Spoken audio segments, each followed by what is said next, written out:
ক্ষেত্রে যে ব্যয়টা হয় এই ব্যয়টা আকাশ ছোঁয়া। শুধু পড়াশোনার ক্ষেত্রে যাবো, সাধারণ জীবনযাপনের ক্ষেত্রেও ব্যয়টা আকাশ ছোঁয়া। তাহলে সাধারণ জীবনযাপন মানুষ সাধারণ জীবনযাপনে অংশগ্রহণ করবে নাকি পড়াশোনার দিকে তাদের বাচ্চাদেরকে উৎসাহিত করবে? তাহলে এই দায়িত্বটা নেওয়া, যে পড়াশোনার ক্ষেত্রে রাষ্ট্রের সবাই, দেশের সবাই যাতে উৎসাহ পায়, এই দায়িত্বটা নেওয়ার কথা ছিল কার? রাষ্ট্রের। তাহলে আজকের যে শাসন ব্যবস্থা, যে রাষ্ট্র ব্যবস্থা, এটা আমাদেরকে যেই পথে ঢুকিয়ে দিচ্ছে, পথে ঠেলে দিচ্ছে, সেই পথ আসলে আমাদের জন্য ফলপ্রসূ কিনা, আমাদের জেনারেশন এসে কিছু শিখছে কিনা, আমাদের জেনারেশন ভালো মনোমানসিকতা তৈরি হচ্ছে।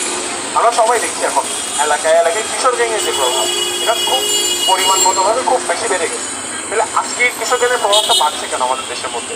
আজকে একটা জেনারেশন পড়াশোনা করেও কেন রাস্তার এক কর্নারে দল বেঁধে দাঁড়িয়ে বিভিন্ন রকম অনেকের ছাত্রছাত্রী লিপ্ত হয়ে থাকে? তাহলে আমাদের বুঝতে হবে আমাদের দেশের মধ্যে একসময় আমাদের দেশের মানুষ